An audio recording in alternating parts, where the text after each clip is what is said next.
The LEGO team is back at it again with another massive Hogwarts expansion for this year's Harry Potter sets. And this one, at least by piece count, just so happens to be the biggest yet. The East Wing is a location I'm sure many of you have been eagerly looking forward to seeing. It's been done once before at minifigure scale, but that particular model pales in comparison to this behemoth. There's a lot to unpack here, and I'm really excited to show this connected to the other models, so let's take a closer look.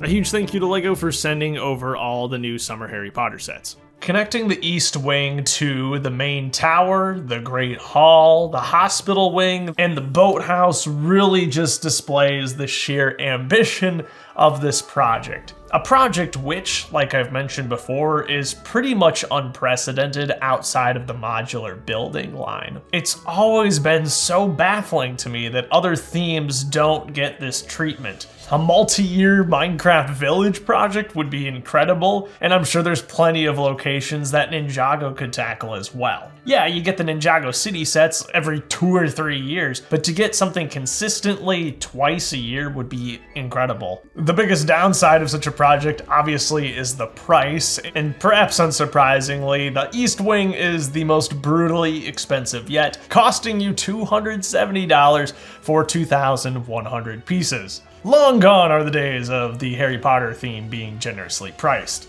And at this price point, these sets walk a weird line between half playset and half display set without committing to either side fully. We'll talk more about that later on, but I do think this is one of the more beautiful expansions of this particular version of LEGO Hogwarts. For me, the Great Hall has always failed a bit in both the looks and the playability department. The main tower stepped things up a lot by having one of the most fun and detailed interiors I've seen out of the line in a very long time. And it feels like the East Wing opts for more of a beautiful exterior and a pretty expected and tame interior. There's just simply, at the end of the day, not as much space to work on the inside as there was with the main tower. A lot of the bricks are dedicated to making the rather essential viaduct bridge out in the front of the castle that really helps complete the silhouette that many collectors are going to love to see. You also get the secondary bridge in the back, which actually does connect to the main tower as well. I honestly didn't think they were going to do this, but I'm really glad they did. One of the highlights of this set in particular is the extensive minifigure selection. At $270, you'd hope for something pretty nice, and I feel the set for the most part delivers on that. Whereas last year's main tower focused heavily on Sorcerer's Stone, the East Wing is all about the Chamber of Secrets. And the set gives you the opportunity to play out multiple scenes from the movie. Amongst the figures are Polyjuice potion variants of Harry, Ron, and Hermione, and the set also helps you fill out the school with Lee Jordan, Draco Malfoy, and Millicent Bulstrode as well, and I believe that's her first appearance in a LEGO set. You've got some great minifigures for the Chamber of Secrets itself, featuring some rather unusual printing. The set gives you an alternate face for Ginny, which has her sleeping as Voldemort slowly takes her life force on the floor of the Chamber of Secrets. And speaking of Voldemort, you do get this really interesting Tom Riddle minifigure. There's a lot of metallic printing in this wave of Harry Potter, which is very different but very cool to see, and you can see the memory of Tom Riddle being ripped apart magically with this gold printing. Kind of a fun touch.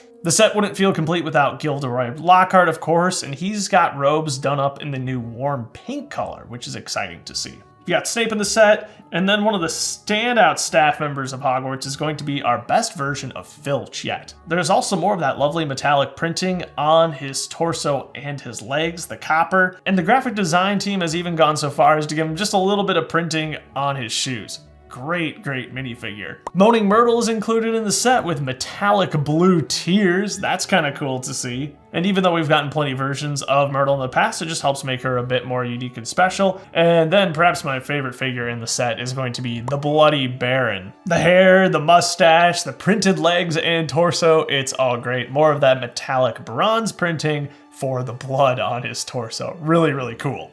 And the fun doesn't stop there. You've got 3 creatures in the set, including the Basilisk, perhaps the best and cleanest version that we've ever seen. This time, the Basilisk is done up in sand green, much like the original 2002 set. You've also got Snape's Doe Patronus. There's a number of Patronuses included within this 2026 summer wave of sets. This is, I believe, a new mold, and I'm excited to see this done in regular medium nougat with some special prints on it. And another new mold is going to be the Flying Phoenix. The Dumbledore's Office Book Nook set comes with a Patronus version of this, but you can see we've got the crazy dual molding going on there with the transparent wings. Just a beautiful, beautiful mold. Really exciting to see that, and perfect for incorporating it into the Chamber of Secrets scene. But all right, let's push these aside for a second and take a look at the castle expansion. The front of the east wing, I think, is particularly well detailed, and that's where you can see a lot of these pieces of the budget going towards just making this look as nice as possible. It is a lot of elements, but it also is a massive model, so in that way, it does feel really satisfying to build.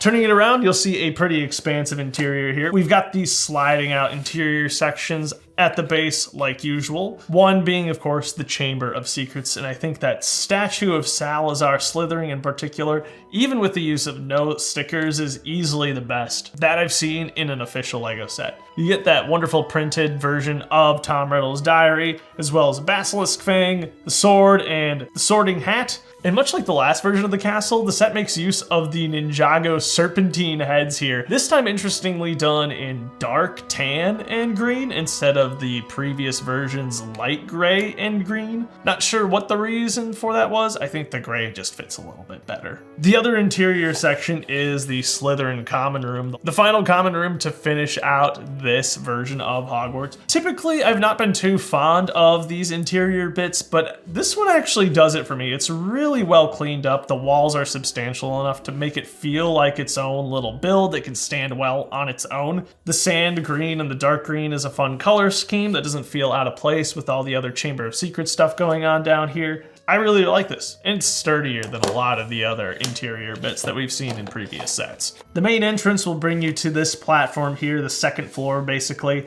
and off to the right you'll have the girls' bathroom where you can cook up some polyjuice potions and of course enter the Chamber of Secrets. But I do feel the need to point out the most disappointing bathroom I've ever seen. It literally is just a hole in the floor. I feel like the designer could have done a little bit more there to make that look like a LEGO toilet. LEGO has done plenty of toilets in the past. There's no shortage of inspiration. You can pull back the entire sink assembly here to provide access to the chamber. There's just another dark green slide piece that allows minifigures to be spat out at the bottom.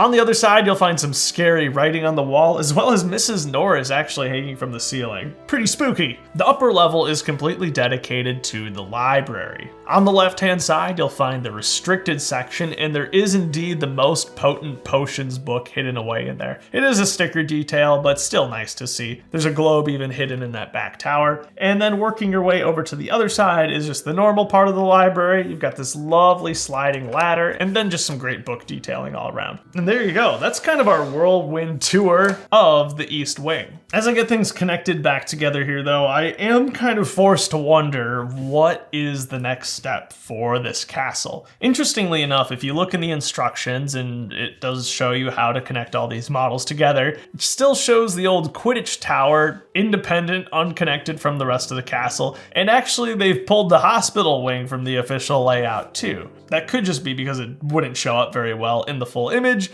or maybe they've got other plans for it. I hope this doesn't mark the end of this expansion. I'd still love to see the astronomy tower at the very least, but things are going to become very complicated with the TV reboot dropping in December. It sure would seem to set LEGO up for some brand new TV show themed sets come January, but we'll see what happens. As it stands, this is undeniably an incredible take on the castle. One that you would never expect to see as a series of official sets. This feels like something someone would mock up on their own. That being said, it is certainly not at your UCS level of detail, nor is it remotely close to being priced at anything reasonable for someone to get their kid for their birthday or Christmas. With a $200 Great Hall, $260 main tower, $270 East Wing, $100 Hospital Wing, and then the boathouse and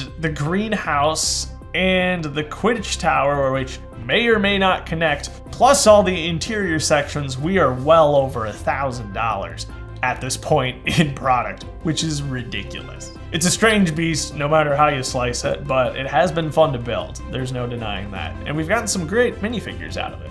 But anyway, that's about gonna do it for me. I hope you enjoyed getting to see this thing all connected together. And I'd love to know your theories for what's coming next. I hope you have yourself a great life, and I'll see you again soon.